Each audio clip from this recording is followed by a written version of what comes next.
Bismillahirrahmanirrahim. Assalamualaikum warahmatullahi wabarakatuh. Alhamdulillahi wa kafa, wassalatu wassalamu ala nabiyil mustafa wa ala alihi wa ashabihi wa man bihudahu muhtada. Ashhadu an la ilaha illallah wahdahu la syarikalah wa ashhadu anna Muhammadan abduhu wa rasuluh la nabiyya ba'dah, amma ba'd. Ya,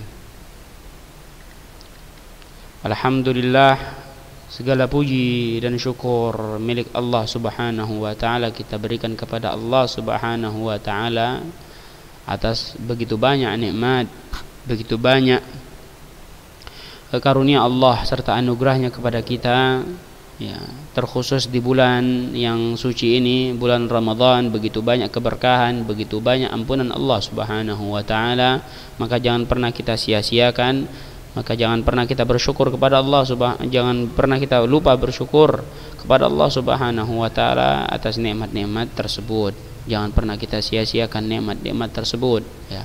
Itu adalah bentuk bersyukur kepada Allah atas nikmat yang telah Ia berikan. Salawat dan salam semoga senantiasa tercurahkan untuk suri tauladan kita, Nabi kita Muhammad sallallahu alaihi wasallam, ya, dan juga untuk keluarganya, para sahabatnya, dan orang-orang yang mengikuti mereka dengan ihsan sampai hari kiamat kelak. Tayyib.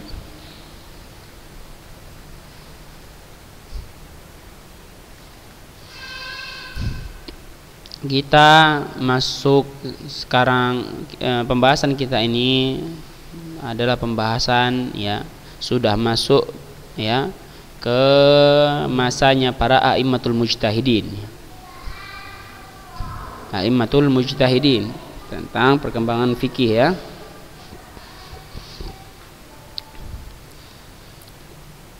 Yang mana sudah kita katakan bahwa masa ini adalah masa di mana sudah para ulama sudah mulai mengarang kitab-kitab.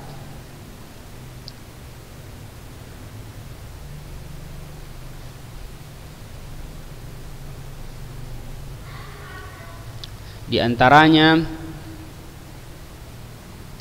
kitab Muwatta, ya, karangan Imam Malik bin Anas.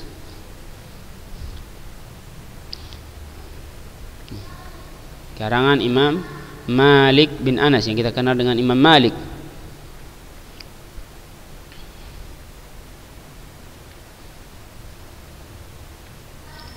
Namun selain kitab tersebut, di masa Imam Malik juga banyak para ulama yang mengarang kitab-kitabnya. Ada Abdul Malik bin Juraij di Mekah, wal Auza'i di Syam, wa Sufyan ats-Tsauri di Kufah, wa Hammad bin Salamah di Basrah, wa Hushaim di Wasit, wa Ma'mar di Yaman, wa Ibnul Mubarak di Khurasan, wa Jarir bin Abdul Hamid bin Rai di Rai.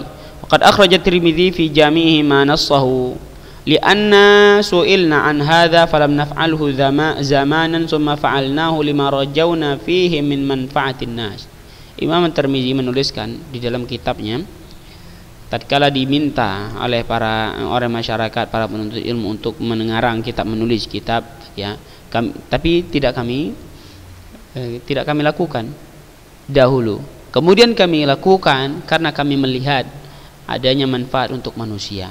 Lianna qad wajadna ghaira wahid minal a'imah takallafu bit-tasnif ma lam yasbiqu ilaihi. Karena kami dapatkan, ya, di antara imam-imam, ulama-ulama sebelum kami, ya, membebani diri mereka dengan mengarang, mulai untuk mengarang, ya, apa yang belum dilakukan oleh orang-orang sebelumnya.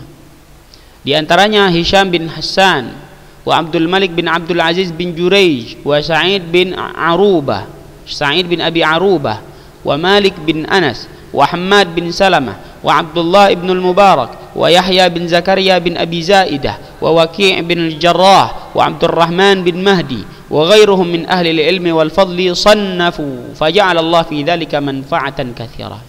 Jadi itu ulama-ulama yang mulai mengarang kitab mereka, menulis, hingga Allah jadikan di dalam karangan mereka manfaat yang begitu banyak. Fanarju lahum bidzalika thawabal jazil indallah lima nafa'allahu bihil muslimin. Maka kami mengharapkan untuk mereka balasan yang banyak dari Allah Subhanahu wa taala atas apa yang Allah berikan, atas apa yang Allah jadikan manfaat bagi kaum muslimin dengan kitab atau karangan mereka yang telah mereka tulis. Fabihimul qudwah fima sannafu. Maka mereka merupakan qudwah terhadap apa yang telah mereka buat, apa yang telah mereka karang. Kama allafa Abu Hanifah kitab Al-Fiqh Al-Akbar.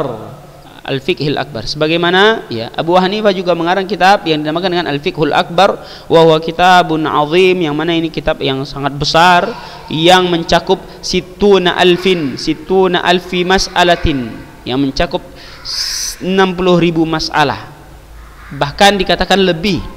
Lakin ikhtalafu hal tasihu nisbatuha ilai au annahu min ta'lifi ashabi. Akan tapi orang-orang setelahnya berselisih apakah benar penisbatan kitab tersebut kepada Imam Abu Hanifah atau itu merupakan karangan murid-muridnya. Wa qad tubi'a kitabul fiqh al-akbar. Kitab fiqh al-akbar telah dicetak pada tahun 1321 di Hindia. Lakin hadzal kitab yatahaddath 'anil aqidati salafiyah. Akan tapi kitab ini namanya Al-Fiqhul Akbar, namanya fikih, tapi hakikatnya adalah dia bercerita tentang akidah salafi. Fa huwa ghairu kitabil fiqhil akbar alladhi yatahaddath 'anil fiqh, yang mana dia bukan merupakan kitab fikih yang bercerita tentang fikih, enggak. Namanya saja Al-Fiqhul Akbar, tapi isi dalamnya adalah tentang akidah. Naam. Wa yaqulu anhu ba'dul ulama, ya. Sebagian ulama berkata tentang kitab tersebut, walam yaqa' lahu minal iqbal wa tawaturir riwayah wal qabul ma waqa'a li Muwatta' Malik bin Anas. Perhatikan, akan tetapi sebagian para ulama mengatakan tentang kitab Al-Fiqhul Akbar ini, kitab ini tidak diterima oleh banyak orang, tidak banyak diriwayatkan oleh banyak orang seperti kitabnya Al-Muwatta' punya Imam Malik yang begitu banyak diterima oleh orang, banyak diriwayatkan oleh orang. Ini perkataan sebagian para ulama yang tahu tentunya.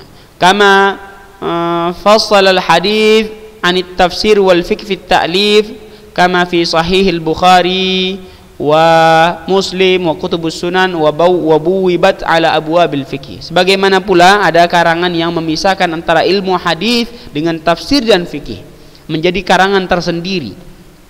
Seperti Sahih Bukhari, enggak ada ilmu tafsir di dalamnya, enggak ada fikih di dalamnya. Seluruhnya hadis. Sahih Bukhari seluruhnya hadis. Demikian pula Sahih Muslim. Kemudian kutubus sunan yang lainnya seperti Sunan Abu Dawud, Sunan Tirmidzi, Sunan Nasai, Sunan Ibnu Majah. Akan tetapi bab-bab dari hadis yang mereka tuliskan itu berdasarkan bab fikih. Ya. Tayyib. Kama dawwana al-Imam Syafi'i rahimahullah ilma usulil fiqh.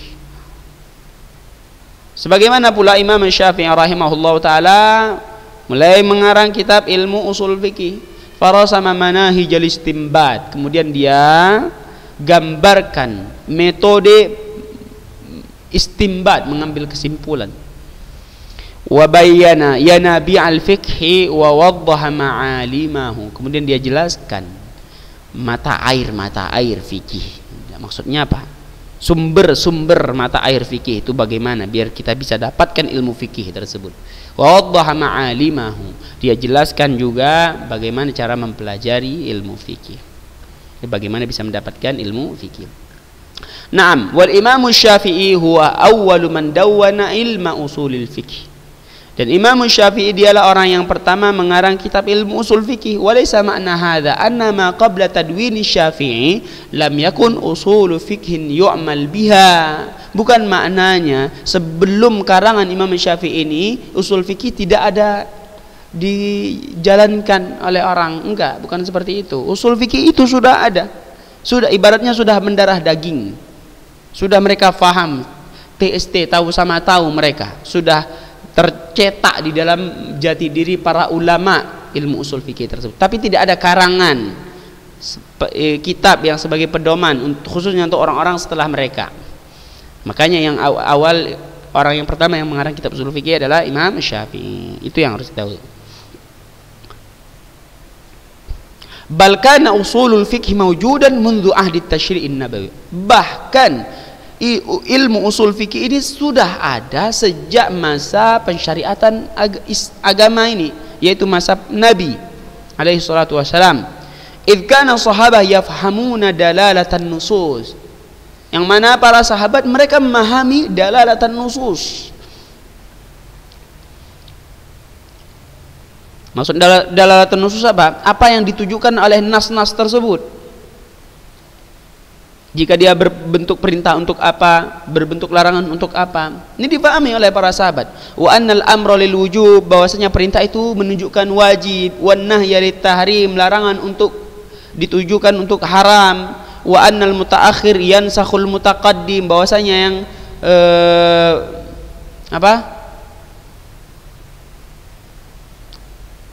belakangan ini menghapus yang dahulu dapat menghapus yang telah ada dahulu. Yang datang belakangan dapat menghapuskan yang dahulu telah ada. Wa ba'da asri Rasul sallallahu alaihi wasallam, dan setelah masa Rasul sallallahu alaihi wasallam, wajadna sahabah yaslukuna tariqas salim listinbatil ahkamil fiqhiyati min usuliha. Setelah masa Rasul, ya, kita dapati para sahabat mereka meniti jalan yang selamat, jalan yang benar di dalam mengambil kesimpulan hukum fikih dari usul fikih, dari dasar-dasarnya. Walam takun tilkal ahkamul fiqhiyah mabniyatun 'alal irtijal wa 'adamul indibat, dan bukan hukum-hukum yang mereka simpulkan, lam takun tilkal ahkamul fiqhiyah, hukum-hukum fikih yang mereka simpulkan tidaklah terbangun atas irtijal, maksudnya tanpa ada ketentuan. Tidak, ada ketentuan yang mereka fahami. Bal kanat mabniyatan ala ususin salimah, akan tetapi hukum-hukum fikih yang mereka simpulkan ini terbangun di atas dasar-dasar yang selamat dari kaidah-kaidah mengambil kesimpulan. Fahadha mathalan, perhatikan contohnya. Abdurrahman bin Auf ya'khudhu biqaidati saddidz dzara'i. Perhatikan, sahabat Abdurrahman bin Auf mengambil kaidah saddudz dzara'i. Saddudz dzara'i, menutup celah untuk tidak jatuh kepada perkara yang lebih berat, kepada hal-hal yang haram. Kaidah fayushiru ala amiril mu'minin Umar bin Al-Khattab radhiyallahu an bi an yujlad syaribul khamri 80 ka akhaffil hudud. Perhatikan, Abdurrahman mengambil kaidah saddudz dzara'i. Ia mengisyaratkan kepada Amirul Mukminin Umar bin Khattab radhiyallahu anhu agar orang yang meminum khamar dicambuk 80 kali sebagai bentuk hukuman yang paling rendah. Wa mithluhu Ali bin Abi Thalib, begitu pula Ali bin Abi Thalib, ya, radhiyallahu anhu, li'anna man syaribal khamra sakar. Barang siapa, perhatikan perkataan Ali, barang siapa yang minum khamar maka dia akan mabuk. Wa idza sakara hadza, apabila dia mabuk maka dia akan ngelantur, dia enggak tahu apa yang dia ucapkan. Wa idza hadza, ya, iftara, apabila dia sudah enggak tahu apa yang dia ucapkan, sudah hilang akalnya, iftara, dia mulai berdusta, bicara enggak jelas. Kesimpulan mereka berdasarkan ilmu usul fikih. Maksudnya berdasarkan apa yang mereka pahami, bahwa usul fikih itu sudah ada di benak mereka, sudah tercetak, sudah terbangun. Wa kadzalika Umar bin Al-Khattab ya'khudhu bisaddidz dzara'i. Begitu pula Umar bin Al-Khattab radhiyallahu anhu mengambil kaidah saddudz dzara'i tadi, ala man talaqa thalathan bi lafdhin wahid, bagi orang yang mentala istrinya 3 kali tapi dengan satu lafaz. Fayumdhihi thalathan, lalu yang diputuskan adalah jatuh talak 3 kali sekalipun hanya menggunakan satu lafaz. Ini hukum keputusan Umar bin Khattab bagi mereka yang mentalak istrinya 3 kali dengan satu lafaz. Maksudnya apa? Aku talak 3 kau. Ini satu lafaz. Maka keputusan Umar jatuh talak 3. Agar apa? Saddud dzari'ah. Lianna an-nas tasahalu fi dzalika wa tawassa'u fihi. Karena banyak manusia yang bermudah-mudahan dengan hal tersebut. Agar tidak bermudah-mudahan, maka Umar memutuskan bagi siapa yang mentalak istrinya talak 3 dengan satu lafaz, maka jatuhnya adalah talak 3. Rawa Muslim bi sanadihi an Ibnu Abbas, ya, Imam Muslim meriwayatkan dengan sanadnya dari Ibnu Abbas radhiyallahu anhu maqal kana talaqu ala ahdi Rasul sallallahu alaihi wasallam wa Abi Bakar wa sanataini min khilafati Umar talaqus salas wahidah. Bahwasanya dahulu talak di masa Rasul dan masa Abu Bakar, kemudian 2 tahun di masa kekhilafahan Umar bin Khattab radhiyallahu anhum ajma'in, talaqus salat, talak 3 dengan satu lafaz jatuhnya 1. Faqala Umar bin Khattab innan nas qad ista'jalu fi amrin qad kanat lahum fihi ana falau amdainahu alaihim fa amdahu alaihim. Ya. Kita melihat sesungguhnya manusia telah tergesa-gesa di dalam perkara yang harusnya mereka ini jangan tergesa-gesa. Harusnya mereka lebih berhati-hati dalam masalah ini, masalah talak. Falau amdainahu alaihim fa amdahu alaihim. Sekiranya kita tetapkan ini bisa berbahaya, akan meluas. Ya. Makanya kita tetapkan bagi siapa yang mentalak 3 istrinya dengan satu lafaz, maka dia jatuh talak 3. Qala Abu Zahrah rahimahullah, nasha'a ilmu usul fikih ma'a ilmu fikih. Ilmu usul fikih itu tumbuh bersama dengan ilmu fikih. Wa in kana al-fiqhu qad duwina qabla, sekalipun fikih telah dikarang sebelumnya. Li'annahu haitsu yakunu fiqh yakunu hatman min manhajun listinbat. Karena dimanapun ada fikih, maka di situ ada pasti ada metode di dalam mengambil kesimpulan, mengambil istinbat. Haitsu kana al-minhaj yakunu hatman la mahala usul fiqh. Di mana ada metode mengambil kesimpulan, ya, pasti di situ ada usul fikih. وقد جاء الإمام الشافعي فوجد ثروة فقهية أثرت عن الصحابة والتابعين وأئمة الفقه الذين سبقوه، كما وجد الجدل والمناظرات بين الفقهاء بشتى آرائهم واتجاهاتهم، فوجد المناظرات قائمة بين فقه المدينة وفقه العراق فخاض غمارها بعقله الأريب وعلمه الوفير، فوضع موازين يتبين بها الخطأ من الصواب في الاجتهاد. هذه الموازين التي وضعها في كتابه الرسالة لا غرابة أن تتأخر عن علم الفقه، إذ كل ضوابط العلوم وقواعدها تتأخر عن العلوم نفسها.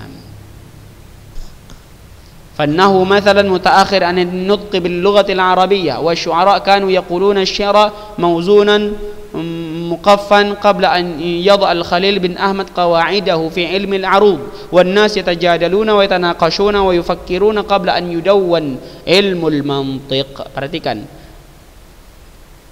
Lalu datanglah Imam Syafi'i, maka dia dapatkan tharwah fiqhiyah, ya, tharwah fiqhiyah.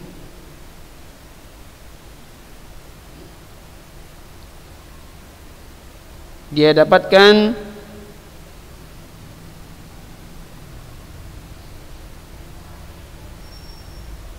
apa bahasanya, kekayaan fikih yang bersumber dapat diambil dari para sahabat dan tabi'in dan a'immatul fiqh, imam-imam fikih yang mendahuluinya. Dia dapatkan kekayaan fikih, kama wajada al-jadal wal munadharat bainal fuqaha, sebagaimana dia dapatkan pula perdebatan, ya, diskusi dan perdebatan yang terjadi antara para ahli fikih, bisyatta araihim wa tijahatihim, dengan berbagai macam pandangan-pandangan mereka, ya, dengan berbagai macam pendapat-pendapat dan pandangan-pandangan mereka. Fawajadal munadharat qa'imatan baina fiqhil Madinah wa fiqhil Iraq. Ia dapatkan ya perdebatan tersebut, ya diskusi tersebut terjadi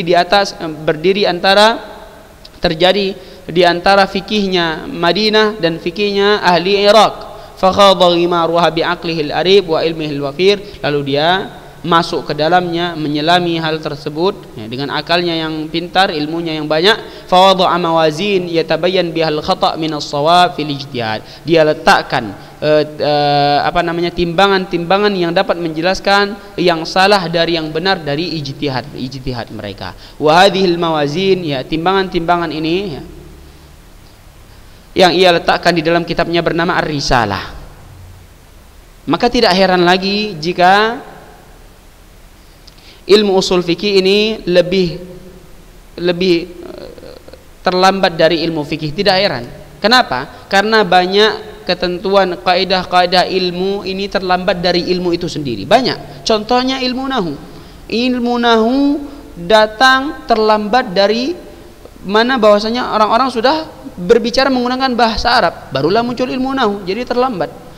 Kemudian syu'ara, mereka mengucapkan syair-syair dengan mauzun, dengan wazan dan qafiyah ya, dalam ilmu syair dengan ritme, bahasa Indonesia, dengan ritme, dengan kata-kata yang indah mereka letakkan di syair mereka.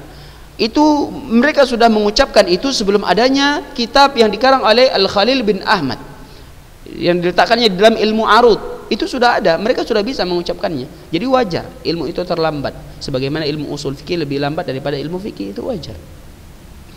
Begitu pula manusia sudah berbicara, sudah berdebat, sudah berdiskusi, sudah berfikir sebelum diletakkannya ilmu mantik. Jadi ilmu mantik lebih lambat datangnya. Wajar seperti itu. Kaidah-kaidah ilmu memang datangnya telat. Ya. Kalau ada yang bertanya kenapa ilmu usul fikih lebih lambat daripada ilmu fikih dikarang. Nah, kurang lebih seperti itu.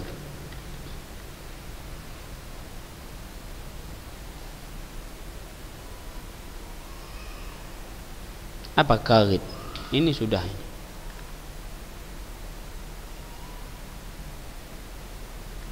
Yang keempat adanya qarid, materi kertas atau apa itu baru muncul, baru didapati. Ini penyebab apa? Yang keempat ini kita ulang poin-poinnya.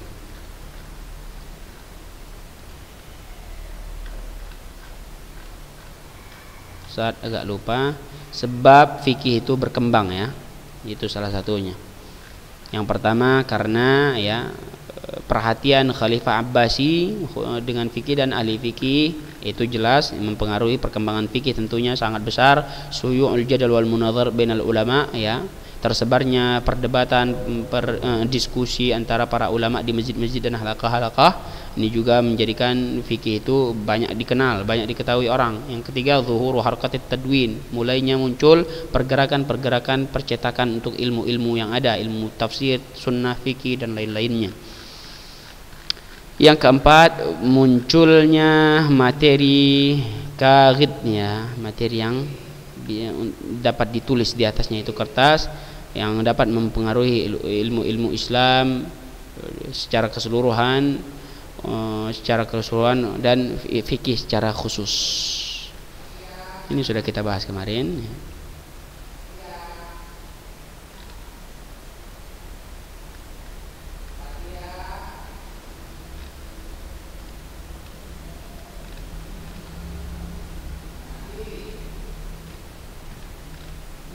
Yang kelima, masuk kita yang kelima, poin yang kelima, kasratul waqa'i al-fiqhiyah. Banyaknya ini juga sudah kita bahas.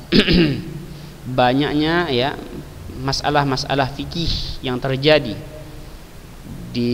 dimulai sejak banyaknya penaklukan ya, banyaknya penaklukan di kota-kota, daerah-daerah yang budayanya berbeda, budaya asing yang dilakukan oleh Khulafaur Rasyidin. Jadi banyak masalah-masalah fikih. sehingga itu menyebabkan fikih lebih banyak dikenal, viral bahasanya, viral. Yang keenam, zuhurul a'immatul mujtahidin wa ashabul mazahib al-mudawwanah. Ya, ini jelas munculnya imam-imam mujtahidin wa ashabul mazahib al-mudawwanah, pemilik-pemilik mazhab yang dikenal. Wahum 13 imaman, ada 13 imam. Al-Hasan bin Ali bin Abi al-Hasan al-Basri, Abu Hanifah, An-Nu'man bin Sabit, Abdurrahman bin Umar al-Auza'i, Sufyan bin Sa'id al-Thawri, Al-Laits bin Sa'ad, Malik bin Anas bin Malik al-Asbahi, Sufyan bin Uyainah, Muhammad bin Idris al-Syafi'i, Ishaq bin Ibrahim bin Rahawayh, Abu Thawr Ibrahim bin Khalid al-Kalbi, Ahmad bin Hanbal, Dawud bin Ali al-Zahiri, Muhammad bin Jarir al-Tabari. Wa qad kana li zuhurihim atharun kabir fi nashr ilm. Ya, munculnya mereka ini memiliki pengaruh yang besar di dalam penyebaran ilmu agama ini. Wa isra'il fikhi bijtihadatihim al-fiqhiyah, ya. Kemudian perkembangan fikih dengan pandangan dan ijtihad fikih mereka. Walam yaud al-fiqh hijaziyan aw iraqiyan, bal iltaqa ulama al-Hijaz wal Kufa wal Basra was Sam, ahlul hadits wal ra'yi, wastafada kullu minhum min sahibihi wa akhadha anhu. Dan fikih bukan hanya sebatas Hijaz, fikih Irak, akan tapi para ulama bertemu, ulama-ulama Hijaz bertemu, ya, Kufah, Basrah, Syam, ahlul hadits dan ra'yi, mereka saling mengambil faedah antara satu dengan yang lainnya. Naam.